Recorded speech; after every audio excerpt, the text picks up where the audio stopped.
Selamat malam teman-teman semua. Kami dari kelompok 1 strip 1 akan membawakan materi tentang kemiringan dan keruncingan dengan anggota kelompok Anak Agung Angga Satya Gautama absen 2 dan Nyoman Bagas Adi Mahantara Putra absen 31. Baik, untuk materi yang pertama yaitu kemiringan atau skewness. Skewness atau kemiringan adalah suatu ukuran yang digunakan untuk menggambarkan arah dan besarnya kemiringan data terhadap pemusatan data itu tersendiri. Kemiringan data tersebut dipengaruhi oleh min, median, modus dari data itu tersendiri. Di dalam statistika, kemiringan atau skewness digunakan untuk mengukur seberapa simetris sebuah data. Pengetahuan tentang kemiringan berguna untuk menggambarkan bentuk suatu distribusi atau kurva dan juga sebagai dasar untuk memilih ukuran pemusatan data atau measures of central tendency yang lebih sesuai atau dapat mewakili suatu kelompok data. Ada 3 jenis kemiringan atau skewness, yaitu yang pertama model positif atau miring ke kanan. Ciri-cirinya, yang pertama datanya miring ke kanan, yang kedua min lebih besar dari median dan modus, dan yang ketiga, min dan median berada di sisi kanan modus. Model yang kedua adalah model simetris. Dengan ciri-ciri yang pertama, tidak ada kemiringan data. Kedua, modus sama dengan min dan median. Dan yang terakhir, min, median, dan modus berada pada titik yang sama.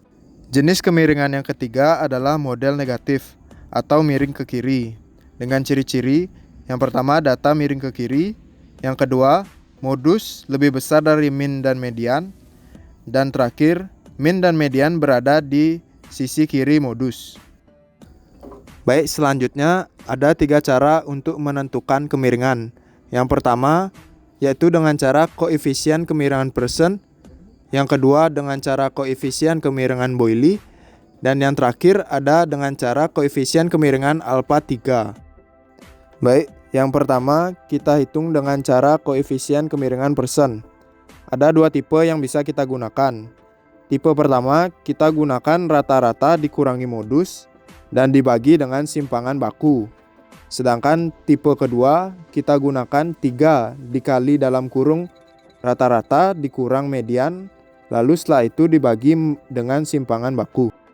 Cara kedua yaitu dengan koefisien kemiringan Boyle. Jadi skewness menggunakan kuartil dan persentil. Jika kita menggunakan kuartil, maka skewness sama dengan Q3 kurang Q1 dikurangi Q2 kurang Q1 dibagi dengan Q3 kurang Q2 ditambah Q2 kurang Q1 sehingga menjadi Q3 kurang 2 Q2 ditambah Q1 dibagi Q3 kurang Q1. Sedangkan jika kita menggunakan persentil, maka skewness sama dengan P90 kurang P50 dikurangi P50 kurang P10 dibagi P90 kurang P50 ditambah P50 kurang P10 sehingga menjadi P90 kurang 2P50 ditambah P10 dibagi P90 kurang P10. Kemudian ada cara yang ketiga yaitu koefisien kemiringan alpha 3. Ada 2 tipe yang bisa kita gunakan, yaitu data berkelompok dan data tidak berkelompok. Yang pertama, jika kita menggunakan data berkelompok, maka alpha 3 sama dengan XI min rata-rata dipangkat 3 dikalikan dengan jumlah frekuensi dibagi dengan simpangan baku yang dipangkatkan 3. Sedangkan, jika kita menggunakan data tidak berkelompok, maka alpha 3 sama dengan XI min rata-rata pangkat 3 dikalikan 1 per jumlah data dibagi simpangan baku pangkat 3. Baik, selanjutnya kami akan memberikan contoh kasus kemiringan dalam kehidupan sehari-hari. Contoh pertama kasus kemiringan, yaitu distribusi harga rumah. Semisal dalam suatu kota, distribusi harga rumah cenderung condong ke kanan. Artinya, ada beberapa rumah dengan harga yang sangat tinggi, sementara sebagian besar rumah memiliki harga yang lebih rendah. Contoh kedua kasus kemiringan yaitu jumlah absensi siswa. Semisal dalam sebuah kelas, Distribusi jumlah absensi siswa cenderung condong ke kiri. Artinya sebagian besar siswa hadir dalam setiap pelajaran, tetapi ada beberapa siswa dengan tingkat kehadiran yang rendah. Jadi langkah yang bisa diambil untuk contoh kasus yang pertama yaitu pemerintah kota dapat menyadari adanya ketimpangan dalam harga rumah dan mungkin mengambil langkah-langkah untuk mengatasi masalah perumahan bagi kelompok dengan pendapatan lebih rendah. Untuk contoh kasus yang kedua, langkah yang bisa diambil yaitu guru dan staf sekolah dapat mengidentifikasi siswa yang memiliki masalah kehadiran dan memberikan dukungan tambahan seperti pemantauan atau bimbingan untuk membantu mereka tetap hadir di kelas. Baik, di sini saya akan menjelaskan tentang keruncingan. Keruncingan atau kurtosis adalah tingkat kepuncakan dari sebuah distribusi yang biasanya diambil secara relatif terhadap suatu distribusi normal. Rata-rata dan ukuran penyebaran dapat menggambarkan distribusi data, tetapi tidak cukup untuk menggambarkan sifat distribusi. Dan di sini ada 3 bentuk keruncingan.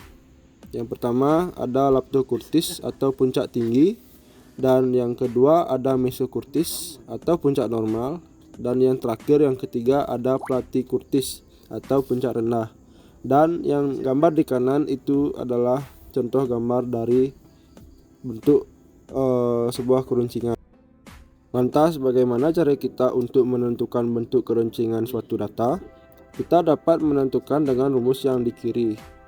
Maksud saya yang di kiri warna kuning, yaitu dimana untuk data tunggal di sini saya menggunakan beta untuk derajat keruncingan sama dengan sigma X kurang X bar pangkat 4. Kemudian untuk data berkelompok kita tinggal kalikan dengan frekuensinya.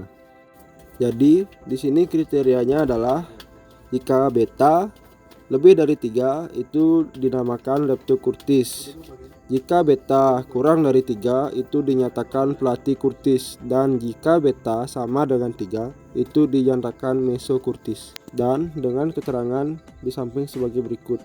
Beta sama dengan derajat keruncingan, X bar adalah rata-rata hitung, S adalah standar deviasi, dan F adalah frekuensi. Contoh kasus keruncingan dalam kehidupan sehari-hari. Yang pertama, kasus keruncingan jumlah keterlambatan penerbangan dalam industri penerbangan. Distribusi jumlah keterlambatan penerbangan cenderung menjadi lebih keruncing dari biasanya. Artinya, ada beberapa waktu keberangkatan yang sangat terlambat, tetapi sebagian besar penerbangan berangkat dengan waktu yang sesuai. Dan selanjutnya kasus keruncingan yang kedua, tingkat keberhasilan ujian dalam suatu kelas. Distribusi tingkat keberhasilan ujian cenderung menjadi lebih keruncing. Artinya, sebagian besar siswa mendapatkan nilai tinggi, sedangkan ada sedikit siswa yang mendapatkan nilai rendah. Jadi, langkah yang bisa diambil untuk contoh kasus yang pertama, yaitu maskapai penerbangan dapat menggunakan analisis keruncingan untuk mengidentifikasi jam-jam atau rute penerbangan tertentu yang sering mengalami keterlambatan, sehingga mereka dapat mengambil langkah-langkah untuk meningkatkan ketepatan waktu. Dan selanjutnya, untuk contoh kasus yang kedua, langkah yang bisa diambil yaitu guru dapat menggunakan analisis keruncingan untuk memahami kinerja kelas dan menilai apakah ujian telah cukup menantang atau apakah ada masalah dalam metode pengajaran yang mungkin mempengaruhi hasil siswa. Baik, sekian pemaparan materi tentang kemiringan dan keruncingan dari kelompok 1 strip 1. Apabila kami ada salah-salah kata, mohon dimaafkan. Terima kasih. Om Santi Santi Santi Om. Dapat